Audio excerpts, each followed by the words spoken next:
My parents trapped me in my brother's shadow, so I secretly escaped and… Growing up, I always knew something was off in my family. It wasn't like those movies where the parents showered their kids with equal love and attention. No, in my house there was a clear favorite, my older brother, Jason. He was the golden child, the perfect son, the one who could do no wrong. And then there was me, Elliot, the other son, the one who felt more like an afterthought than a part of the family. Jason had everything going for him, or at least, that's what my parents always said. He was tall, good-looking, and had this natural charisma that made people gravitate toward him. He was athletic, popular, and excelled in everything he did. My parents adored him, doted on him, and made sure everyone knew how special he was. Meanwhile, I was just there. I wasn't ugly or anything, but compared to Jason, I was practically invisible. I was quieter, more reserved, more into books and art than sports and socializing. My parents never outright said they were disappointed in me, but their actions spoke louder than words. Every conversation revolved around Jason, his achievements, his future, his latest triumph. I could ace a test, win a school competition, or even try to impress them with something I was passionate about, but it never seemed to matter. "That's nice, Elliot," my mom would say dismissively before turning back to talk about Jason's latest accomplishment. "Why can't you be more like your brother?" Dad would mutter whenever I did something that didn't meet his expectations. The worst part? Jason knew he was the favorite, and he played into it perfectly. He wasn't outright cruel to me, but he didn't have to be. He had this way of making me feel small without saying much at all. A smirk when I stumbled over my words. A chuckle when I struggled to lift something he could handle with ease. A casual, "Oh, you wouldn't get it," whenever he and his friends talked about something I wasn't included in. Birthdays, holidays, even simple family dinners all revolved around him. I remember one Christmas when I was 10 years old. I had been begging for a new bike for months. I even left little notes around the house, hoping my parents would take the hint. But when Christmas morning came, Jason got a brand new, top-of-the-line mountain bike, while I got a sweater and a book about improving my grade. "Oh well, Jason needs it more," Mom had said. "He's so active. Maybe next year, Elliot." There was never a next year. I spent most of my childhood feeling like a guest in my own home. Jason got the best room, the newest gadgets, and the most praise. I got hand-me-downs, second choices, and silence. When Jason got into an elite college, my parents threw a massive celebration, inviting friends and family over for a grand dinner. When I got into a decent university a year later, they barely acknowledged it. "It's not about the school," Dad had said. "It's about what you do with it." I wanted to scream. Jason got everything handed to him, but I had to prove myself over and over just to be noticed. And even then, it never seemed to be enough. The thing is, Jason wasn't a bad guy. Not really. He didn't need to be. He knew he had my parents wrapped around his finger, and he took full advantage of it. He wasn't openly mean, but he also never used his position to defend me or make things fair. Why would he? He had no reason to change the status quo. I spent years trying to get my parents' approval, trying to be the son they wanted me to be. But no matter what I did, I was always second place, always in the shadow of my golden brother. And honestly, it took me a long time to realize that maybe I didn't need their approval after all. For most of my childhood, I felt trapped in a world that revolved around Jason. No matter what I did, I was always second place, always in his shadow, always just existing while he got to shine. The only thing that ever truly felt like mine was school. Academics were my escape. While Jason was the golden boy of sports and charm, I buried myself in books, in numbers, in theories that made sense in ways my family never did. I wasn't just good at school, I was exceptional. It wasn't about impressing my parents anymore. It was about proving to myself that I could be more than just Jason's brother. By my senior year, I had worked my way into a full-ride scholarship at one of the most prestigious universities in the country. It was my ticket out, my chance to finally step into the light on my own terms. I remember the day I got the acceptance letter. I had never felt more proud of myself. But then my parents found out. I don't know why I expected them to be happy for me. Maybe deep down I still thought they'd finally see me. That they'd finally acknowledge that I had achieved something great. But when I told them, their reaction wasn't joy or pride. It was disappointment. "Why would you even apply there, Elliot?" My mom's voice was cold, like I had just confessed to committing a crime. "We can't have you leaving for some big university while Jason is still figuring things out," my dad added. "It would just create unnecessary tension." Unnecessary tension. That was their excuse. My brother, their beloved Jason, had been struggling in college. He had gone to a good school, but it wasn't anything prestigious. He had barely kept up his grades and was now switching majors for the third time. My parents were terrified that if I left for a top-tier university, it would make Jason look bad. "It's not about competition," my mom insisted. "It's about the family dynamic. You don't want to hurt your brother, do you?" I wanted to scream. I wanted to shake them and ask why it was always about him. Why did I have to hold myself back so he wouldn't feel bad? But I already knew the answer. I had known it my whole life. So they forced my hand. "We've already enrolled you in the local college," my dad said, like it was a done deal. "It's a good school and you'll be close to home. That's what matters." I felt like the walls were closing in on me. But as much as I wanted to rage, as much as I wanted to fight, I knew that wouldn't get me anywhere. My parents had never listened to me before, and they weren't about to start now. So I did the only thing I could. I lied. I nodded, pretended to agree, pretended to be the obedient son they always expected me to be. And then I left. I took my scholarship and enrolled in the university I had worked so hard to get into. My parents thought I was commuting to the local college every day, but in reality, I packed my bags and moved into the dorms, far away from the house that had never felt like home. At first, I was terrified that they would find out. I kept my phone calls vague, never mentioning anything specific. I even created a fake schedule for the local college in case they ever asked about my classes. But weeks turned into months, and they never questioned a thing. They didn't check in, didn't visit, didn't ask about my professors or my coursework. As long as I stayed in my lane and didn't do anything to overshadow Jason, they didn't care. For the first time in my life, I was free. I could breathe. I could exist without feeling like I had to compete with someone who had already won before I even started. I poured myself into my studies, made friends who saw me for who I was, and finally started to believe that I was more than just the forgotten son. And the best part? My parents had no idea. They still believed I was dragging myself to the local college every morning, attending average classes, staying small so Jason could keep his place on the pedestal they had built for him.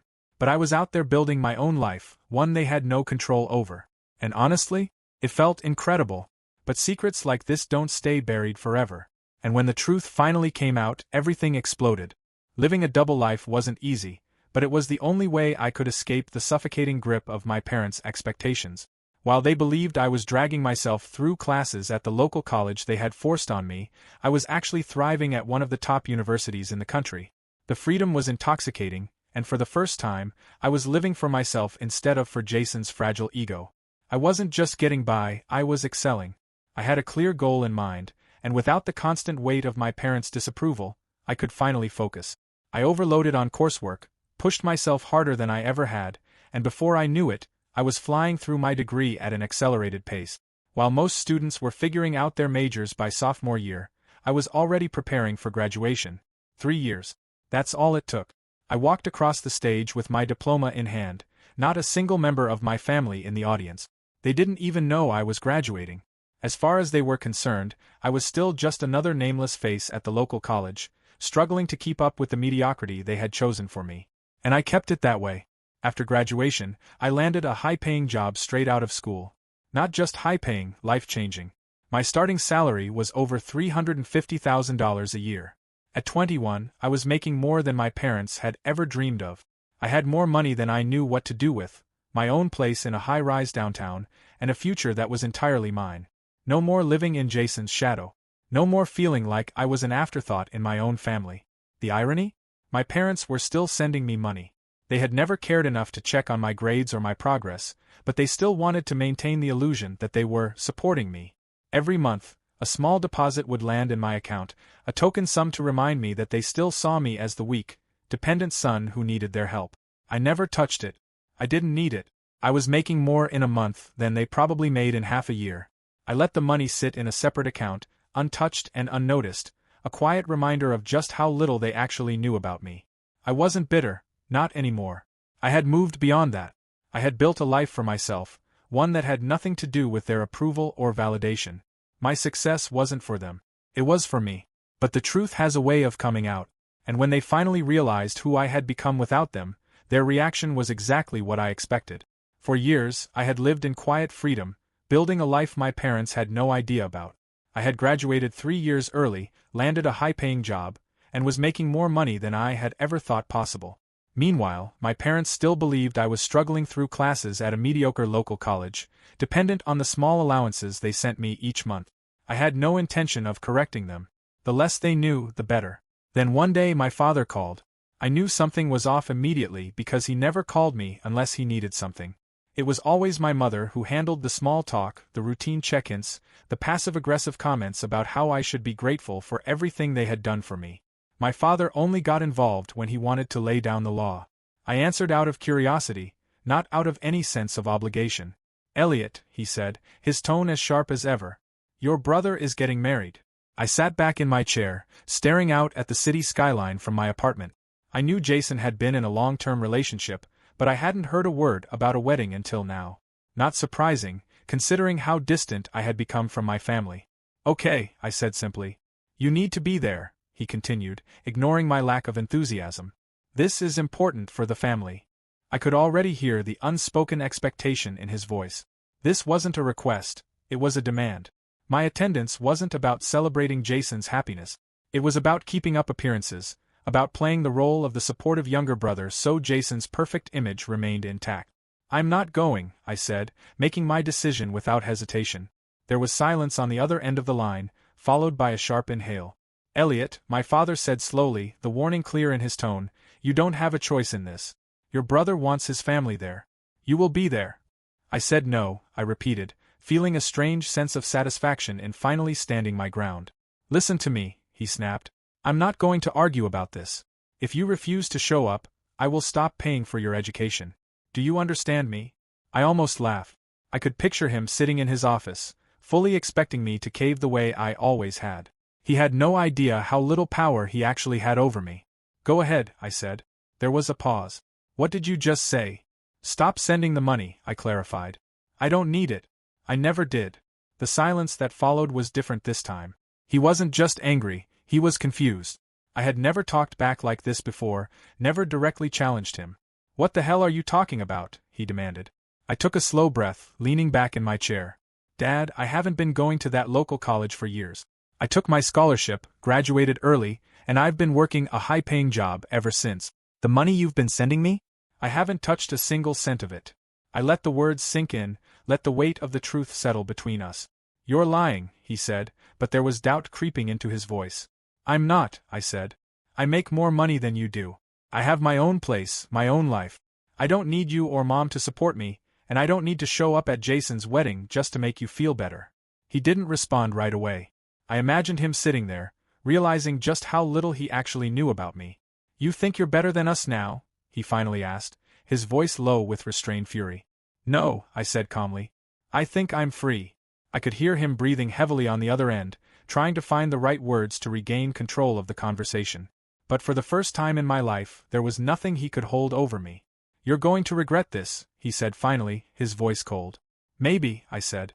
"But at least it'll be my decision." I hung up before he could say anything else. That was the last real conversation I had with my father. They stopped sending the money, but it didn't matter. I had already built a life that had nothing to do with them. Jason got married without me there, and from what I heard, it was the perfect wedding my parents had always envisioned. They had their golden son and their picture-perfect family moment. And I had something better. Freedom. But of course, they weren't done with me yet. Because the next time I heard from them, it wasn't about Jason's wedding. It was about something much bigger. After I told my father the truth, that I had never attended the local college, that I had graduated years ago, and that I was financially independent, he was furious. The conversation had ended with him seething, unable to process that I had built an entire life without him even realizing it. For years, my parents had treated me like an afterthought, like someone incapable of functioning without their control. The realization that I had outgrown them without so much as a word must have hit hard. Apparently, my father's first reaction was pure denial. He was convinced I was lying, that this was some kind of elaborate scheme to manipulate him. He had spent my entire life believing that I was weak and dependent, and he wasn't ready to let go of that illusion. So, in a fit of rage, he stormed down to the administrative office of the local college, demanding that they expel me. Except, of course, they had no record of me ever being enrolled. From what I later heard, the staff was confused, trying to figure out why an angry middle-aged man was yelling about a student who didn't exist. He kept demanding to see a transcript, to find proof of my enrollment, and when they told him there was nothing, he lost it. It was probably the first time in his life that his authority meant absolutely nothing. That was when it finally hit him. He had no control over me anymore. He called my mother in a panic, and that was when the full weight of reality crashed down on them. I had left. I had succeeded. I had never needed them. That alone would have been enough to shake their world, but life had more in store for them. Jason's wedding, the one my father had tried to blackmail me into attending, was supposed to be a grand affair, the pinnacle of their social standing. My parents had invested a ridiculous amount of money into making it perfect. From the five-star venue to the imported floral arrangements, everything had to reflect their image of success. Jason, as always, was the golden boy, and his marriage was supposed to solidify his place as the heir to my father's legacy. But Jason's bride had other plans. The day before the wedding, she vanished. Not just disappeared, she cleaned out everything. Bank accounts, investment funds, safety deposit boxes. Over $900,000 of my family's money was gone without a trace. My parents were devastated. Jason was humiliated. Everything they had built, everything they had poured into this image of a perfect life, had crumbled overnight. But the worst was yet to come. My father's business had been struggling for a while, something he had kept hidden behind the illusion of wealth and stability. He had taken risks, bad investments, trusting that Jason's marriage would solidify new financial connections and secure future deals. But with the scandal surrounding the wedding, his credibility plummeted. Clients backed out. Investors withdrew. Within months, the business collapsed completely. The mansion, the cars, the luxury lifestyle, it was all gone. They lost everything. I didn't find out until much later. No one in my family reached out to tell me what had happened. They were too proud, too ashamed to admit that their perfect world had crumbled. But the news spread. People talked. Friends of friends whispered about the scandal, about how my parents had been forced to sell their 500-square-meter mansion and move into a modest apartment. For the first time in my life, they had nothing. And I had everything I had worked for. I had built my own success, free from their control, free from their expectations. And when they finally realized that I was the only one left in the family with financial stability, that I was the only one who could possibly help them, they came crawling back. After my father realized I had outgrown him, after Jason's wedding turned into a financial disaster, and after their entire world collapsed around them, I thought that was the end of it. I thought they would finally leave me alone. But I should have known better. My parents had spent their whole lives controlling and manipulating people, and they weren't about to stop just because they had lost everything. The first attempt came from my mother. She called one evening out of the blue. Her voice was soft, sweet, laced with just the right amount of sadness to make someone feel guilty. I had heard that voice many times before, usually when she wanted something. "Elliot," she said, drawing out my name like she was speaking to a lost child. "I know things have been difficult between us, but I just wanted to remind you that we're family. Family sticks together through tough times. We always have." I almost laughed. Tough times? We? There had never been a we. My entire childhood had been spent in Jason's shadow, ignored and forgotten unless I was needed for something. And now that they needed me, now that I was the only one in the family with any financial stability, suddenly family values mattered? "I don't believe you," I said flatly. "You never cared about family, Mom. You cared about appearances. You cared about Jason. And now that you've lost everything, you think I'm just going to step in and save you." She sighed, playing up the exasperated, wounded mother act. "I know we made mistakes, but you can't just turn your back on us. We raised you, we supported you." I cut her off. "No. You supported Jason. You tolerated me." There was silence. She had nothing to say to that because she knew it was true. Then she tried a different tactic. "Your father and I are struggling, Elliot. We lost everything. We don't have anywhere to go. We just need a little help to get back on our feet." "No," I said simply. "Elliot, please." I said no. I hung up. That should have been the end of it. But, of course, it wasn't. A few days later, I came home from work to find my parents standing at the entrance of my building. They looked out of place in their cheap, uncomfortable-looking clothes, a far cry from the designer outfits they had once worn without a second thought. My father's face was tight with barely restrained anger, while my mother's expression was one of forced humility. I didn't even stop walking. "You need to leave," I said, moving past them toward the door. My mother stepped forward, grabbing my arm in a way she probably thought was gentle but felt desperate. "Elliot, please. Just talk to us." I shook her off. "I don't have anything to say to you." My father, always the one who demanded control, tried to regain authority. "You owe us this much." I turned to him, my patience gone. I owe you nothing. You spent my entire life treating me like I was invisible. Now you want my help? Where was this concern when I was the forgotten son, when Jason got everything while I had to fight just to be noticed? You didn't care about me then. You don't care about me now. You care about what I can do for you. My father's face twisted in fury, but before he could say anything, my mother tried again. Elliot, we're your parents. We love you. No, you love the idea of me helping you, I said. Now get out of here before I call security. For a second, they hesitated like they thought I was bluffing. Then I pulled out my phone. My father's jaw tightened and he turned away. My mother hesitated, one last attempt at pity in her eyes. You're really going to abandon your family? You abandoned me first, I said. They left. I thought that was the end of it. But then Jason called. I almost didn't answer, but curiosity got the better of me. Elliot, he said, his voice less arrogant than usual. He actually sounded nervous. Hey man, listen. I know things haven't been great between us, but I really need your help. I raised an eyebrow. Help? He sighed. Mom and Dad are talking about kicking me out. I don't have anywhere to go. I need a place to stay for a while. Just until I figure things out. I almost laughed. The golden son, the favorite child, the one who had taken everything while I got nothing, now he needed me? No, I said, not even giving it a second thought. Elliot, come on, he said, the edge of desperation creeping into his voice. I know things weren't always fair, but we're still brothers. No, Jason, I said, we're not. You never treated me like a brother. You treated me like a background character in your perfect little life. And now that your life is falling apart, you expect me to clean up the mess. He didn't say anything. I sighed, deciding to give him the same honesty I had given our parents. Jason, you had everything. You had their love, their support, their money. I had nothing. And yet, I still made something of myself. You? You coasted your whole life on their approval, and now that they have nothing, so do you. That's not my problem.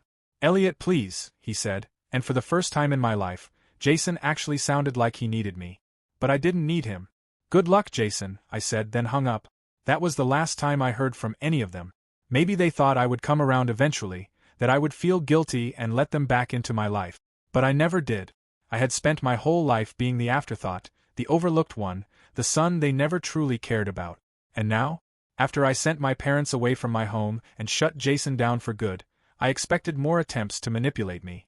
I thought they would try everything. More guilt, more empty apologies, maybe even some fake attempts at reconnecting just to get what they wanted.